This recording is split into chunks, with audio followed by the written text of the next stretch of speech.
que é o excesso de execução? O excesso de execução, e aqui é interessante porque nós vamos fazer alguns links com dispositivos previstos lá na execução de título executivo extrajudicial.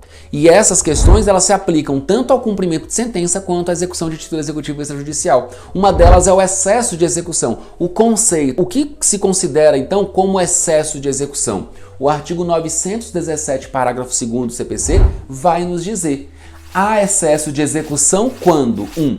O exequente pleiteia quantia superior à do título. O juiz condenou em R$10 mil, o exequente simplesmente requer o cumprimento de sentença no valor de R$20 mil, atribuindo lá juros de mora, correção monetária, multas que não existem, que não correspondem aos índices praticados, aos índices previstos, inclusive aos índices, muitas vezes, estabelecidos na própria sentença.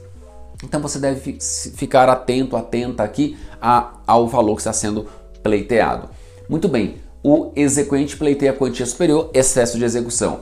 Ela recai sobre coisa diversa daquela reclamada no título. Vamos nos lembrar aqui da nossa aula sobre a execução, o cumprimento de sentença para entrega de coisa. Veja, há uma coisa individualizada. Só que o credor então requer, por exemplo, a busca e apreensão de uma outra coisa. A execução recai sobre coisa diversa daquela declarada no título. Há excesso de execução. 3. Ela se processa de modo diferente do que foi determinado no título. O título condena em obrigação de pagar a quantia certa, ou o título condena ao cumprimento de uma obrigação de fazer ou de não fazer. E o credor requer o cumprimento de sentença nos termos do artigo 523 do CPC, cumprimento de sentença para pagar a quantia certa. Não tem nada a ver. A execução, nesse caso, ela está se processando de modo diferente do que foi determinado no título em razão da própria natureza da obrigação. Beleza.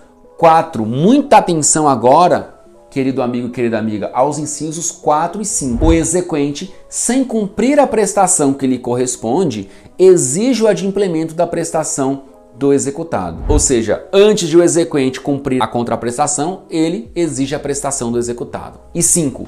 O exequente não prova que a condição se realizou. Opa, nós já falamos sobre isso hoje. Um equívoco para mim gritante do legislador aqui. E eu não sei por que a comissão não excluiu esses dois incisos desse parágrafo 2º do artigo 917, a comissão que elaborou o CPC. Por quê? Porque não há excesso de execução aqui. Não há excesso de execução.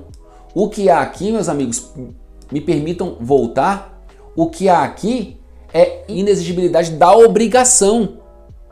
Não há excesso, há inexigibilidade. Se o exequente não cumpriu a contraprestação e já está exigindo a prestação do executado, essa obrigação é inexigível.